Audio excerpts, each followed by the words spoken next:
ಕೋಟ್ಯಾಂತರ ರಾಮ ಭಕ್ತರ ಕನಸು ನನಸಾಗುವಂಥ ಕಾಲ ಕೂಡ ಬಂದಿರುವಂಥದ್ದು. ಉತ್ತರ ಪ್ರದೇಶದ ಅಯೋಧ್ಯೆಯಲ್ಲಿ ರಾಮ ಮಂದಿರ ಉದ್ಘಾಟನೆಗೆ ಇನ್ನೇನು ದಿನಗಣನೆ ಆರಂಭವಾಗಿರುವಂಥದ್ದು. ಕೋಟ್ಯಾಂತರ ಭಕ್ತರು ತಮ್ಮ ಆ ರಾಮನ ನೋಡಲಿಕ್ಕೆ ಕಾತುರದಿಂದ ಕಾಯ್ತಾರಂಥದ್ದು. ಅದೇ ರೀತಿ ರಾಮನಗರಕ್ಕೂ ಕೂಡ ರಾಮನ ನಂಟಿರುವಂಥದ್ದು.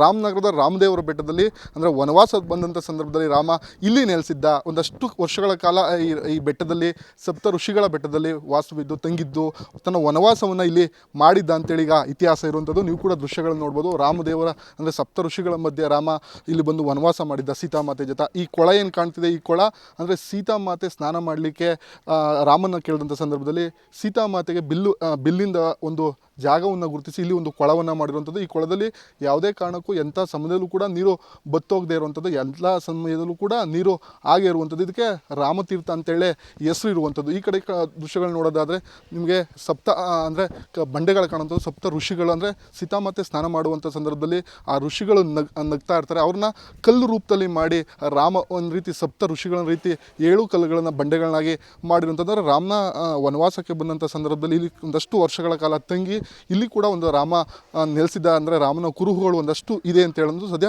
ಪಟ್ಟಾಭಿರಾಮ ದೇವಾಲಯನೂ ಕೂಡ ಇಲ್ಲಿ ನಿರ್ಮಿಸಿರುವಂಥದ್ದು. ಅಂದರೆ ಸಾವಿರಾರು ಭಕ್ತರು ಪ್ರತಿನಿತ್ಯ ಬಂದು ಇಲ್ಲಿ ಪೂಜೆ ಪುನಸ್ಕಾರಗಳನ್ನ ಮಾಡುವಂಥದ್ದು. ಅಂದರೆ ಈ ಪಟ್ಟಾಭಿರಾಮ ಏನಿದೆ ಅಯೋಧ್ಯೆ ಮಾದರಿಯಲ್ಲಿ ಇದನ್ನು ಕೂಡ ಒಂದು ಅಭಿವೃದ್ಧಿ ಮಾಡಬೇಕು ಅಂತೇಳಿ ಕರೆದ ಸರ್ಕಾರ ಚಿಂತನೆ ಮಾಡಿತ್ತು. ಅಂದರೆ ರಾಮ, ಲಕ್ಷ್ಮಣ, ಸೀತಾ, ಆಂಜನೇಯನ ಸಮೇತ ಇಲ್ಲಿ ವಿಗ್ರಹ ಇರುವಂಥದ್ದು. ಅಂದರೆ ವಿಶೇಷ ಅಲಂಕಾರ ಮಾಡಿ ಪ್ರತಿನಿತ್ಯ ಬರುವಂಥ ಭಕ್ತಾದಿಗಳಿಗೆ ಪೂಜೆಯನ್ನು ಮಾಡುವಂಥದ್ದು. ಅಂದರೆ ರಾಮ ವನವಾಸಕ್ಕೆ ಬಂದಂಥ ಸಂದರ್ಭದಲ್ಲಿ ಒಂದಷ್ಟು ವರ್ಷಗಳ ಕಾಲ ಇಲ್ಲಿ ಇದ್ದು ಈ ರಾಮನ ಒಂದಷ್ಟು ಇಲ್ಲಿನ ಭಕ್ತರುಗಳಿಗೆ ಅಂದರೆ ಸಕಲವನ್ನು ನೀಡುವಂಥ ರೀತಿಯಲ್ಲಿ ರಾಮನ ಮೂರ್ತಿಯನ್ನು ಮಾಡಿ ಇಲ್ಲಿ ಪಟ್ಟಾಭಿರಾಮನನ್ನು ಮಾಡಿ ಅಲ್ಲಿಗೆ ವಿಶೇಷವಾಗಿ ಪೂಜೆಯನ್ನು ಮಾಡುವಂಥದ್ದು. ಸದ್ಯ ನಮ್ಮ ಜೊತೆ ಇಲ್ಲಿನ ಅರ್ಚಕರಿದ್ದಾರೆ, ಅವ್ರೇನು ಹೇಳ್ತಾರೆ ಅನ್ನೋದನ್ನ ಕೇಳೋಣ. ಅಂದರೆ ಗುರುಗಳೇ, ಈಗ ಅಯೋಧ್ಯೆಯಲ್ಲಿ ರಾಮ ಮಂದಿರ ಆಗ್ತಿದೆ. ಕಳೆದ ಅಂದರೆ ಒಂದಷ್ಟು ವರ್ಷಗಳ ಕಾಲ ವನವಾಸ ಮಾಡಿದಂಥ ಸಂದರ್ಭದಲ್ಲಿ ರಾಮ ಇಲ್ಲಿ ಬಂದು ನೆಲೆಸಿದ್ದ ಅಂತ ಇತಿಹಾಸ ಇದೆ. ಏನು ಹೇಳುತ್ತೆ ಆ ಇತಿಹಾಸ? ಸರ್, ಇದು ಬಂದು ಮೊದಲಿಗೆ ಇದು ಪಟ್ಟಾಭಿರಾಮ ಅಂತ ದೇವಸ್ಥಾನ ಅಂತ ಹೇಳಿ. ಅಂದರೆ ಇದು ಬಂದು ಏಕಶಿಲಾ ಮೂರ್ತಿ. ಅಂದರೆ ರಾಮದೇವರು ಕೂತ್ಕೊಂಡಿರುವಂಥದ್ದು. ತೊಳೆಯ ಮೇಲೆ ಸೀತಾದೇವರನ್ನ ಕೂರಿಸ್ಕೊಂಡಿದ್ದಾರೆ. ಮತ್ತು ಬಲಭಾಗದಲ್ಲಿ ಲಕ್ಷ್ಮಣ ದೇವರಿದ್ದಾರೆ, ಪಾದದ ಆಂಜನೇಯ ಸ್ವಾಮಿ ಇದ್ದಾರೆ. ಈ 4 ವಿಗ್ರಹ ಬಂದು ಏಕಶಿಲ. ಮತ್ತು ಇದು ಏನಪ್ಪ ಅಂದರೆ ಇದು ರಾಮದೇವರು ವನವಾಸ ಆದಮೇಲೆ ಪಟ್ಟಾಭಿಷೇಕ ಆಗುತ್ತೆ ಅಯೋಧ್ಯೆಯಲ್ಲಿ. ಅಲ್ಲಿ ಪಟ್ಟಾಭಿಷೇಕ ಆದ ಮೇಲೆ ಈ ವಿಗ್ರಹನ ಸುಗ್ರೀವದೇವರು ಕಿಷ್ಕಿಂದಕ್ಕೆ ತೊಗೊಂಡು ಹೋಗ್ತಾ ಇರ್ತಾರೆ. ತೊಗೊಂಡು ಮಾರ್ಗವಾಗಿ ಹೋಗ್ತಾ ಇರ್ಬೇಕಾದ್ರೆ ಈ ಜಾಗದಲ್ಲಿ ಸೂಕಾಸುರ ಒಬ್ಬ ರಾಕ್ಷಸ ಸುಗ್ರೀವನ ಮೇಲೆ ದಾಳಿ ಮಾಡ್ತಾರೆ. ಅವರು ದಾಳಿ ಮಾಡಿದಾಗ ಅವರು ಈ ಜಾಗದಲ್ಲಿ ವಿಗ್ರಹನ ಇಟ್ಟು ರಾಕ್ಷಸರನ್ನ ಸಂಹಾರ ಮಾಡ್ತಾರೆ. ಸಂಹಾರ ಮಾಡಿ ಆದಮೇಲೆ ವಿಗ್ರಹ ಎತ್ಕೊಳ್ಳೋಕೆ ಹೋದಾಗ ವಿಗ್ರಹ ಬರೋದಿಲ್ಲ. ಒಂದು ಅಶರೀರವಾಣಿ ಕೇಳಿ ಬರುತ್ತೆ, ಈ ಜಾಗ ತುಂಬ ಪ್ರಶಾಂತವಾಗಿದೆ, ಈ ಜಾಗದಲ್ಲಿ ಪ್ರತಿಷ್ಠೆ ಮಾಡು ಅಂತೇಳಿ. ಆ ಕಾರಣಕ್ಕೋಸ್ಕರ ಇಲ್ಲಿ ಸುಗ್ರೀವ ಪ್ರತಿಷ್ಠೆ ಮಾಡಿದೆ ಅನ್ನೋದೊಂದು ಪ್ರತೀತಿ ಇದೆ. ಮತ್ತು ಇನ್ನೊಂದೇನಪ್ಪ ಅಂದರೆ ಈ ಬೆಟ್ಟದ ಮೇಲೆ ರಾಮದೇವರು ವನವಾಸ ಮಾಡಿದ್ದಾರೆ. ಸುಮಾರು 4 ರಿಂದ 5 ವರ್ಷ ವನವಾಸ ಮಾಡಿದ್ದಾರೆ ಅನ್ನೋದೊಂದು ಐತಿಹ್ಯ ಇದೆ. ಅವರು ವನವಾಸದಲ್ಲಿ ಇದ್ದಂಥ ಒಂದು ಸಂದರ್ಭದಲ್ಲಿ ಸೀತಾದೇವಿಯರಿಗೆ ಎಲ್ಲೆಲ್ಲೂ ನೀರು ಸಿಗದೇ ಇದ್ದಾಗ ನಿಮ್ಮ ದೇವಸ್ಥಾನದ ಮುಂಭಾಗದ ಒಂದು ಕಲ್ಯಾಣಿ ಕಾಣುತ್ತೆ. ಅದು ಬಂದು ರಾಮತೀರ್ಥ ಅಥವಾ ಧನುಷ್ಕೋಡಿ ತೀರ್ಥ ಅಂತೇಳಿ. ಅವರು ವನವಾಸದಲ್ಲಿರಬೇಕಾದ್ರೆ ಸೀತಾದೇವಿಗೆ ಎಲ್ಲೆಲ್ಲೂ ನೀರು ಸಿಗದೇ ಇದ್ದಾಗ ರಾಮದೇವರು ಬಾಣ ಬಿಟ್ಟು ನೀರು ಬರೆಸಿದ್ದಾರೆ ಅಂತ ಹೇಳಿ. ಅದು ಆಳ ಎಷ್ಟೇ ಇದೆ ಅಂತ ಇದುವರೆಗೂ ಯಾರೂ ನೋಡಿಲ್ಲ. ತುಂಬ ಆಳ ಇದೆ. ಮತ್ತು ಎಷ್ಟೇ ವರ್ಷ ಮಳೆ ಬರ್ತಾಯಿದ್ರು ನೀರು ಬತ್ತಲ್ಲ, ಯಾವಾಗಲೂ ನೀರಿದ್ದೇ ಇರುತ್ತೆ. ಮತ್ತು ಇಲ್ಲಿ ಹೊರಗಡೆ ಬಂದು ನಿಮಗೆ ಉದ್ದುದ್ದ ಬಂಡೆಗಳು ಕಾಣುತ್ತೆ. ಅದು ಬಂದು ಸಪ್ತಋಷಿಗಳು ಅಂತ ಹೇಳಿ. ಆ 7 ಜನ ಋಷಿಗಳು ಕೊಳದಲ್ಲಿ ಸ್ನಾನ ಮಾಡಿ ಆ ಜಾಗದಲ್ಲಿ ನಿಂತು ತಪಸ್ಸು ಮಾಡಿದ್ದಾರೆ. ತಪಸ್ಸು ಮಾಡಿಗೆ ಕಲ್ಲಾಗಿದೆ ಅನ್ನೋದು ಪ್ರತೀತಿ. ಮತ್ತು ಇನ್ನೊಂದೇನಪ್ಪ ಅಂದರೆ ಈ ಬೆಟ್ಟದ ಮೇಲೆ ಕಾಕಾಸುರನ ಸಂಹಾರ ಮಾಡಿದ್ದಾರೆ. ಅಂದರೆ ರಾಮದೇವರು ವನವಾಸದಲ್ಲಿ ಇದ್ದಂತಹ ಒಂದು ಸಂದರ್ಭದಲ್ಲಿ ಸೀತಾದೇವಿಯ ತೊಳೆ ಮೇಲೆ ರಾಮದೇವರು ವಿಶ್ರಾಂತಿ ತೊಗೊತಾ ಇರ್ತಾರೆ.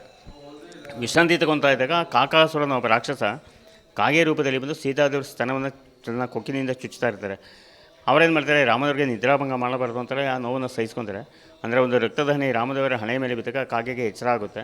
ಎಚ್ಚರಿಗೆ ಕಣ್ಬಿಟ್ಟು ನೋಡಿದಾಗ ಕಾಗೆ ಮೇಲೆ ಕೋಪ ಬರುತ್ತೆ. ಅವರೇನು ಮಾಡ್ತಾರೆ, ಪಕ್ಕದಲ್ಲೇ ದರ್ಬೆ ಅನ್ನೋ ಒಂದು ಹುಲ್ಲಿರುತ್ತೆ, ಆ ದರ್ಬೆನ ತಗೊಂಡು ಅಭಿಮಂತ್ರಿಸಿ ಬಿಟ್ಟಾಗ ಅದು ರಾಮಬಾಣವಾಗಿ ಪರಿವರ್ತನೆಗೊಂಡು ಕಾಗೆನ ಓಡಿಸ್ಕೊಂಡು ಹೋಗುತ್ತೆ.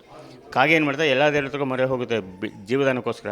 ಅಂದರೆ ತನ್ನ ಬಾಣ ತಡೆಯುವಂಥ ಶಕ್ತಿ ಯಾವ ದೇವ್ರಿಗೂ ಇರೋದಿಲ್ಲ. ಮತ್ತೆ ಬಂದು ರಾಮದೇವ್ರನ್ನ ಬೇಡ್ಕೊಳ್ಳುತ್ತೆ, ನಾನು ಮಾಡಿದ ಅಪರಾಧವಾಯಿತು, ನನಗೆ ಜೀವದಾನ ಕೊಡು ಅಂತ ಹೇಳಿ ಕೇಳ್ಕೊಳ್ಳುತ್ತೆ. ಅವಾಗ ಏನು ಮಾಡ್ತಾರೆ, ರಾಮದೇವರು ಹೇಳ್ತಾರೆ, ನೀನು ನನ್ನ ಒಂದು ಬಾಣಕ್ಕೆ ನನ್ನ ಒಂದು ಬಲಿಕಣ್ಣು ಕೊಡಬೇಕು ಅಂದಾಗ ತನ್ನ ಒಂದು ಬಲಿಕಣ್ಣಿಂದ ಬಲು ಕೊಡುತ್ತೆ ಕಾಗೆ. ಆ ಉದ್ದೇಶಕ್ಕೆ ಬೆಟ್ಟದ ಮೇಲೆ ಕಾಗೆಗಳು ಬರೋದಿಲ್ಲ ಅನ್ನೋದೊಂದು ಪ್ರತೀತಿ ಇದೆ.